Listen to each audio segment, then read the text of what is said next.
Welcome back to graduates village life style. So simple ಆಗಿ ಇವತ್ತು ರಂಗೋಲಿ ಹಾಕಿದ್ದೀನಿ.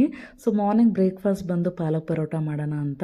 ಸೊ ಇಲ್ಲಿ 2 ಕಟ್ಟಷ್ಟು ಪಾಲಕ್ ಸೊಪ್ಪು ತೊಗೊಂಡಿದ್ದೀನಿ. ಸೊ ಅದನ್ನು ಚೆನ್ನಾಗಿ ಫ್ರೈ ಮಾಡಾದ್ಮೇಲೆ ಸ್ವಲ್ಪ ಎಣ್ಣೆ ಆ್ಯಡ್ ಮಾಡಿ, ಸೊ ಚೆನ್ನಾಗಿ ಫ್ರೈ ಮಾಡಾದ್ಮೇಲೆ ಸ್ವಲ್ಪ ನೀರನ್ನ ಆ್ಯಡ್ ಮಾಡಿ ಸೊ ಮಿಕ್ಸಿ ಮಾಡ್ಕೋಬೇಕು ಈ ಥರ. ಸೊ ಆಮೇಲೆ ಇಲ್ಲಿ ಗೋಧಿ ಹಿಟ್ಟು ತೊಗೊಂಡಿದ್ದೀನಿ, ಸ್ವಲ್ಪ ಉಪ್ಪು ಆ್ಯಡ್ ಮಾಡಿಬಿಟ್ಟು ಸೊ ಮಿಕ್ಸಿ ಏನು ಮಾಡ್ಕೊಂಡಿರ್ತೀವಲ್ಲ ಸೊ ಅದನ್ನು ಕೂಡ ಆ್ಯಡ್ ಮಾಡಿ ಸೊ ಚೆನ್ನಾಗಿ ಕಲಿಸ್ಕೋಬೇಕು. ಇಲ್ಲಿ ಚಪಾತಿ ಹಿಟ್ಟು ಯಾವ ಥರ ಕಲಿಸ್ಕೊತೀವೋ ಸೊ ಆ ಥರ ಸೇಮ್ ಮೆಥಡ್. ಸೊ ಅದೇ ಥರ ಕಲಿಸ್ಕೋಬೇಕು.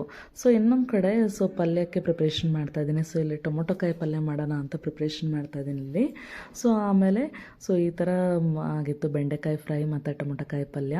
ಸೊ ಮಕ್ಕಳಿಗಂತೂ ಸಿಕ್ಕಾಪಟ್ಟೆ ಇಷ್ಟ ಆಯಿತು. ಸೊ ಇಲ್ಲಿ ಯಾವ ಥರ ಇದೆ ಅಂತ ಬಿಟ್ಟು ಕೇಳ್ತಾ ಇದ್ದೀನಿ. ಸೊ ಸೂಪರ್ ಅಂತ ಹೇಳ್ತಿದ್ದಾರೆ ಇಬ್ಬರು ಕೂಡ, ಸೂಪರ್ ಅಂತ. ಸೊ ಆಮೇಲೆ ಮಕ್ಕಳೆಲ್ಲ ಸ್ಕೂಲಿಗೆ ಹೋದಾದ್ಮೇಲೆ ಸೊ ನಾನು ಕೂಡ ಮಧ್ಯಾಹ್ನ ಅಡುಗೆ ಎಲ್ಲ ಮಾಡಿ ಕೂಲರಿಗೆ ಸೊ ನಾನು ಕೂಡ ಇಲ್ಲಿ JCB ವರ್ಕ್ ಎಲ್ಲ ಹೆಂಗೆ ನಡೀತಾ ಇದೆ ಅಂತ ಬಿಟ್ಟು ನಾನು ಕೂಡ ಬಂದೆ ಇಲ್ಲಿ. ಸೊ ಆಮೇಲೆ ಇಲ್ಲಿ ಹಳೆ ತೋಟ ಮತ್ತು ಹೊಸ ತೋಟ ಮಧ್ಯೆ ರೋಡ್ ಕೂಡ ಆಗಿದೆ. ಸೊ ದ್ಯಾಟ್ ಟ್ರ್ಯಾಕ್ಟ್ರಿ ಎಲ್ಲ ಓಡಿಸ್ಲಿಕ್ಕೆ ತುಂಬ ಅನುಕೂಲ ಆಗುತ್ತೆ ಅಂತ ಬಿಟ್ಟು. ಸೊ ಆಮೇಲೆ ಈ ಥರ ಫೈನಲ್ ಔಟ್ಲುಕ್ ನೋಡಿ ಎಷ್ಟು ಚೆನ್ನಾಗಿ ಕಾಣಿಸ್ತಾ ಇದೆ ಅಂತ ಬಿಟ್ಟು.